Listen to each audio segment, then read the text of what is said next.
Hi friends, welcome to my channel. എൻ്റെ video ആദ്യമായിട്ട് കാണുന്നവരാണെങ്കിൽ ലൈക്ക് ചെയ്യാനും സബ്സ്ക്രൈബ് ചെയ്യാനും മറന്നു പോകല്ലേ.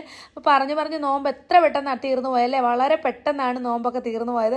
അങ്ങനെ നോമ്പ് തീരാറായി. അപ്പോൾ ഞാൻ ഇടത്താഴത്തിൻ്റെയാണ് കാണിക്കുന്നത് കേട്ടോ. മക്കൾക്ക് ഇന്ന് മക്രോണിയാണ് ഉണ്ടാക്കി കൊടുക്കുന്നത്. കാരണം അവർ രാത്രി ഉറങ്ങാൻ പോയപ്പോഴേ എന്നോട് പറഞ്ഞിട്ടുണ്ടായിരുന്നു രാവിലെ മക്രോണി മതിയെന്ന്. അപ്പോൾ അത് കാരണം എനിക്ക് രാവിലെ എണീച്ച് കുക്ക് ചെയ്യാൻ ഭയങ്കര മടിയാണ് കേട്ടോ. അല്ലാത്ത ടൈമിൽ ഉണ്ടാക്കുന്ന പോലെയല്ല, രാവിലെ ഉറക്കത്തിൽ നിന്ന് എണീച്ച് വന്ന് കുക്ക് ചെയ്യാൻ ഭയങ്കര മടിയാണ്. അങ്ങനെ പാലൊക്കെ തിളപ്പിക്കാൻ വെച്ചു. പിന്നെ മക്രോണിയൊക്കെ ഇങ്ങനെ വന്നിട്ടുണ്ട്. അപ്പോൾ ഞാൻ കുറച്ച് സവാളയും ക്യാപ്സിക്കും എല്ലാം കൂടെ തക്കാളി എല്ലാം കൂടിയിട്ട് വഴറ്റിയെടുത്തു. പിന്നെ കുറച്ച് ചിക്കനാണിത്. ചിക്കൻ ചെറിയ ചെറിയ പീസായിട്ട് കട്ട് ചെയ്തതാണ്, വേവിച്ച ചിക്കനാണ്.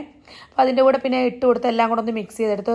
കുറച്ച് ടൊമാറ്റോ സോസ് കൂടുതൽ ഒഴിച്ചാൽ മതി, അവർക്ക് ഭയങ്കര ഇഷ്ടമാണ്. കുറച്ച് പെപ്പർ പൗഡറും എല്ലാം കൂടി ഇട്ട് കൊടുക്കാൻ എനിക്ക് ഭയങ്കര ഇഷ്ടമാണ്. അപ്പോൾ അതിൻ്റെ കൂടെ ചിക്കൻ കറിയും അതുപോലെ തന്നെ പനീർ ബട്ടർ മസാലയുണ്ട്, അതൊന്നും അവർ എടുത്തിട്ടില്ല. ഞാൻ ചപ്പാത്തിയും ചിക്കൻ കറിയും, ഞാൻ ഈ മക്രോണി ഒന്നും കഴിക്കുന്നത് എനിക്ക് ഇഷ്ടമല്ല. അങ്ങനെ പിന്നെ ഞാൻ ഈവനിങ്ങിലാണ് കാണിക്കുന്നത്. ഒരു തിരിയൊക്കെ എടുത്ത് കത്തിച്ചിട്ടുണ്ട്. ഇന്ന് പുതിയൊരു തിരിയാണ്, പുതിയതായിട്ട് ഇന്ന് കിട്ടിയത്. അപ്പോൾ ഇന്ന് എനിക്ക് ഒരുപാട് ജോലി ഉണ്ടായിരുന്നു. കാരണം ഇന്ന് ചെടിച്ചട്ടിയിൽ നിന്ന് ചെടി അങ്ങോട്ടും ഇങ്ങോട്ടും മാറ്റുകയോ എടുക്കുകയോ ഒക്കെ ചെയ്യുമായിരുന്നു. ഇങ്ങനെ ഞാൻ ഗ്ലാസ് ബോട്ടിൽ ഇങ്ങനെ വെച്ച് കൊടുക്കും. അപ്പോൾ അത് വേര് വരുമ്പോൾ ഞാനത് ചെടിച്ചട്ടി നട്ട് കൊടുക്കും കേട്ടോ. അങ്ങനെയാണ് ചെയ്യുന്നത്. അങ്ങനെയെല്ലാം ചെയ്തുകൊണ്ടിരുന്നപ്പോഴത്തേക്കിന് മക്കൾ ഇതേ നടന്ന് വരുന്നത്, ആടി ഉലാത്തി വരുന്നുണ്ട് കേട്ടോ, രണ്ടും കൂടെ. അങ്ങനെ പിന്നെ അതിനുശേഷം പിന്നെ അവരുടെ പുറകിൽ തന്നെ ഇക്കായും വന്നിട്ടുണ്ടായിരുന്നു. കാരണം കിച്ചുവിന് സ്കൂള് അടച്ചു കേട്ടോ. അത് കാരണം കിച്ചുവിനെ ഷോപ്പിലിരുത്തിയിട്ട് ഇക്ക വന്നു. അപ്പോൾ ഇന്ന് ഞങ്ങൾ ഉണ്ടാക്കുന്നത് പൊറോട്ട ആണ്. അങ്ങനെ പൊറോട്ട ഒക്കെ ചുട്ടെടുത്തു. ഇങ്ങനെ തിരിച്ചും മറിച്ചൊക്കെ അങ്ങോട്ടൊക്കെ ഇടുകയാണ്. പിന്നെ പൊറോട്ട ഉണ്ടാക്കാൻ അറിയാമോ എല്ലാവർക്കും? ഉണ്ടാക്കാൻ അറിയാവുന്നൊരു താഴെ കമൻറ്റ് ചെയ്യണേ. അങ്ങനെ കുറച്ച് ഓയിലൊക്കെ ഇട്ട് കൊടുത്ത് അങ്ങനെ എല്ലാം റെഡി ആയിട്ടുണ്ട്. പിന്നെ പൊറോട്ട ഒന്ന് ചൂടോടെ അടിച്ചെടുക്കണം. ചൂടോടെ അടിച്ചെടുത്തെങ്കിൽ മാത്രമേ ലെയർ ആയിട്ട് നമുക്ക് കിട്ടത്തുള്ളൂ കേട്ടോ. അങ്ങനെ അതെല്ലാം ഒന്ന് സെറ്റായി. അപ്പോൾ ഇന്ന് പൊറോട്ട ഉണ്ടാക്കുന്നത് ചിക്കൻ വറുത്തരച്ച കറിയാണ് കേട്ടോ. തേങ്ങ ഒക്കെ വറുത്തുണ്ടാക്കത്തില്ലേ. അപ്പോൾ അതിനുശേഷം പിന്നെ ചായയൊക്കെ നന്നായിട്ട് തിളപ്പിച്ച് ലോ ഫ്ലെയിമിലിട്ട് ചായ ഇങ്ങനെ തിളച്ച് കിടക്കുന്ന കുടിക്കാൻ നല്ല ടേസ്റ്റാണ് കേട്ടോ. എനിക്ക് ഭയങ്കര ഇഷ്ടമാണ്. ഞാനൊരു 10 മിനിറ്റെങ്കിലും അങ്ങനെ ലോ ഫ്ലെയിമിൽ ഇട്ട് വെക്കും. പിന്നെ അതിനുശേഷം വാട്ടർമെലണും അതുപോലെ തന്നെ പൈനാപ്പിളും മസ്ക് മെലനും എല്ലാം ഒന്ന് കട്ട് ചെയ്ത് വെച്ച് എല്ലാം ഞാനിവിടെ എടുത്ത് വെച്ചിട്ടുണ്ട്. അപ്പോൾ ഇതെല്ലാം നമുക്കൊന്ന് കട്ട് ചെയ്തുകൊണ്ട് വരാം. അങ്ങനെല്ലാം കട്ട് ചെയ്ത് അങ്ങനെ റെഡിയാക്കി വെച്ചിട്ടുണ്ട് കേട്ടോ. പിന്നെ ഞാൻ ഇന്ന് സ്നാക്സൊക്കെ കുറച്ചേ വാങ്ങിച്ചുള്ളൂ. കാരണം ഇവരാരും ഫുഡ് കഴിക്കാത്ത കാരണം പപ്സും പിന്നെ കാബജിയും മാത്രമേ മേടിച്ചുള്ളൂ. അമ്മൂനൊരു വട വേണമെന്ന് പറഞ്ഞൊരു വടയും മേടിച്ചിട്ടുണ്ടായിരുന്നു. പിന്നെ ഇത് നന്നാരി സർബത്താണ്. കസകസൊക്കെ കൂടുതലിടും, കാരണം ശരീരത്തിൽ നല്ല തണുപ്പ് കിട്ടാൻ നല്ലതാണ്. അങ്ങനെ പിന്നെ ഞാൻ എല്ലാം ടേബിളിൻ്റെ പുറത്ത് എല്ലാം ഒന്ന് സെറ്റ് ചെയ്ത് വെച്ചിട്ടുണ്ടായിരുന്നു.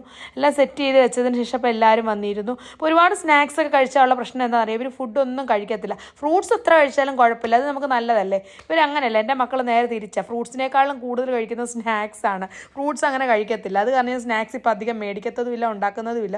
അങ്ങനെ ഫാദിയുമായിട്ട് കമ്പനി ആയി കേട്ടോ. പിങ്കി ഫാദിയുടെ മുകളിൽ കയറി കിടക്കുകയും ഉമ്മ കൊടുക്കുകയും ഒക്കെ ചെയ്യുകയാണ്. അങ്ങനെ പിങ്കി ആരുമായിട്ട് അങ്ങനെ അധികം കമ്പനി ആകത്തില്ല കേട്ടോ. അപ്പം ഫാദിയെ കണ്ടപ്പം ഭയങ്കരമായിട്ട് കമ്പനി ആയിട്ടുണ്ട്. അപ്പം ഫാദി പോകാമെന്ന് പറഞ്ഞത് കാരണം ഫാദിക്ക് ഞാൻ ഫുഡൊക്കെ കൊടുത്തിട്ട് പറഞ്ഞ് യാത്ര അയക്കുകയാണ്. അൽഹംദുലില്ലാ റാഹത്തായിട്ട് ഞങ്ങൾ എല്ലാവരോടും ഒന്നിച്ച് നോമ്പൊക്കെ തുറന്ന് അവൻ പോവുകയാണെന്ന് പറഞ്ഞ് പോവാണ്. പണ്ടൊക്കെ ഇവന് നാണമായിരുന്നു ഞങ്ങൾ വീഡിയോ എടുക്കുമ്പോൾ. ഇപ്പോൾ അവന് നാണമൊന്നുമില്ല. ഇപ്പോൾ എന്നോട് പറയാം വീഡിയോ എടുക്കെന്ന് പറയും. അതിനുശേഷം പിന്നെ അമ്മു ആണെങ്കിൽ അക്കും കൂടെ വേസ്റ്റ് കളയാൻ വേണ്ടി പോവുകയാണ് കേട്ടോ. ആ കവറും കൊണ്ട് പോകുന്ന വേസ്റ്റ് കിറ്റാണ്. പിന്നെ ഇവരത് എല്ലാം കൊണ്ട് കളഞ്ഞിട്ട് തിരിച്ച് വന്നു. എന്നും പ്രോജക്റ്റ് വർക്കാണെന്നുകൊണ്ട് കുറച്ച് പേപ്പറും കുറച്ച് എന്തൊക്കെയോ കുറേ മേടിച്ചുകൊണ്ട് വരുന്നത്, എന്നും പോയിട്ട് വരുന്നതാണ്. ഞാൻ ചോദിക്കും ഡെയിലി എന്തോ പ്രോജക്റ്റാണെന്ന് ചോദിക്കും. അങ്ങനെ പിന്നെ ജൂലി ഇങ്ങനെ നോക്കിയിരിക്കുകയാണ്. അതിനുശേഷം രണ്ടും കൂടി ഇരുന്ന് പഠിക്കുകയാണ്. ആനുവൽ എക്സാം ഡേറ്റ് വന്നില്ല ഇതുവരെ, എന്നാലും നേരത്തെ അവർ പഠിച്ചെല്ലാം ബൈഹാർട്ടാക്കി വെക്കുകയാണ് കേട്ടോ.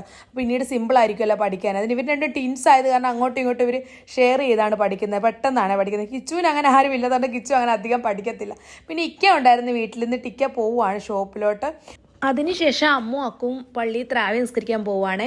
അപ്പോൾ അമ്മു ഫർദൊക്കെ ഇടുവാണ്. അപ്പോൾ ഞാൻ വീഡിയോ എടുക്കുന്ന കാരണം അമ്മുവിന് ചിരിയാണ്. ഭയങ്കര ഇഷ്ടമാണ് ഈ വീഡിയോ ഒക്കെ എടുക്കുന്നത്. അപ്പോൾ ജൂലി അതിൻ്റെ ഇടയ്ക്ക് വന്ന് നിൽക്കുകയാണ് എവിടെ പോകാമെന്ന് അറിയാൻ വേണ്ടി. അങ്ങനെ അമ്മു അക്കും കൂടെ ടാറ്റ ഒക്കെ പറഞ്ഞ് രണ്ടുപേരുടെ ത്രാവി നിസ്കരിക്കാൻ പതുക്കെ പോകുന്നുണ്ട്. അപ്പോൾ ഇതൊക്കെയാണ് എൻ്റെ ഇന്നത്തെ വീഡിയോ. നിങ്ങൾക്ക് എല്ലാവർക്കും ഇഷ്ടപ്പെട്ടോ? ഇഷ്ടപ്പെട്ടെങ്കിൽ ലൈക്ക് ചെയ്യാനും ഷെയർ ചെയ്യാനും സബ്സ്ക്രൈബ് ചെയ്യാനൊന്നും ആരും മറന്നു പോകരുത് കേട്ടോ. ഇതുപോലുള്ള അടിപൊളി വീഡിയോയുമായി നെക്സ്റ്റ് കാണുന്നത് വരെ ബൈ ബൈ. Thank you.